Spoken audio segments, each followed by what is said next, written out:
আজ আমি অনেক দিন পর একটি বড় ভিডিও তৈরি করেছি। আর এই রান্নাটা কিন্তু আমি গ্রামে বসে করেছিলাম, তাও আবার আমার বাবার বাড়ি বসে। তো এখানে কিন্তু আমি 4টে আস্ত মুরগি নিয়েছি। আর এই 4টে আস্ত মুরগিকে আমি সুন্দর করে পরিষ্কার করে নিয়েছি। তারপরে একটি চাকু দিয়ে সুন্দর করে একটু কেচে নিয়েছি, যাতে মশলাটা সম্পূর্ণভাবে ঢুকে। তো এরপর কিন্তু একটু মরিচের গুঁড়ো, লবণ, হলুদ মেখে সুন্দর করে মেখে এখন আমি উল্টিয়ে পাল্টিয়ে তেলের মধ্যে ভেজে নিব। আসসালামু আলাইকুম, আমি রুমানা নতুন আরও একটি রেসিপি নিয়ে চলে এসেছি। তো এরপর কিন্তু আমি 2টো মুরগি ভেজে এরপর একটি বলে তুলে নিয়েছি। এখন আমি বাকি 2টো মুরগিও এভাবে ভেজে নিব।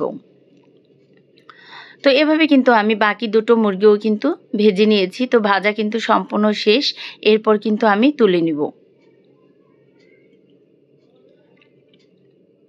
তো মুরগিগুলো কিন্তু আমি ভেজে নিয়েছি, এখন আমি তুলে নিয়েছি। এখন আমি কড়াইতে আরও একটু তেল দিয়ে এখানে দিয়ে দিয়েছি দারচিনি, এলাচ। এরপর আমি এখানে অ্যাড করে দিয়েছি পেঁয়াজ কুচি। তো পেঁয়াজটাকে একটু ভেজে নিয়েছি, এরপরে অ্যাড করে দিয়েছি টমেটো কুচি। তো টমেটো কুচি দিয়ে এখন আমি পেঁয়াজের সাথে একটু সুন্দর করে ভেজে নিব।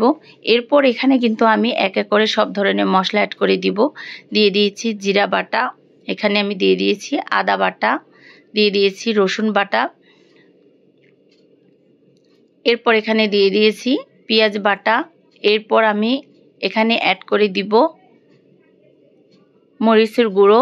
তো এরপর কিন্তু এভাবে আমি সব মশলাই অ্যাড করে দিয়ে দিয়েছি ধনিয়া গুঁড়ো। এখন আমি এখানে অ্যাড করে দিব হলুদের গুঁড়ো। তো এভাবে কিন্তু সম্পূর্ণ মশলা দিয়ে এখন আমি মশলাটাকে সুন্দর করে কষিয়ে নেব। আর মাটির চুলায় রান্না করতে কিন্তু খুব ভালো লাগে।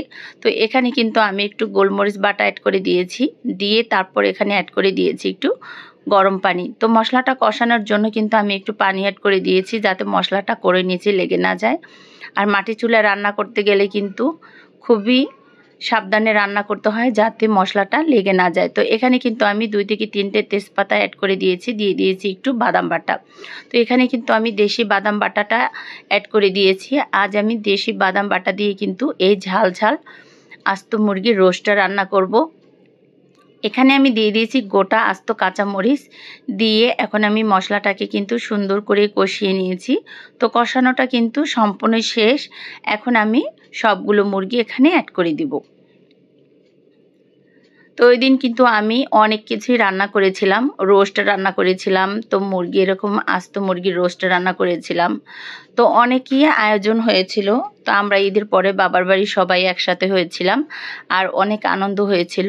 সবাই একসাথে হলে কিন্তু খুব মজা হয়।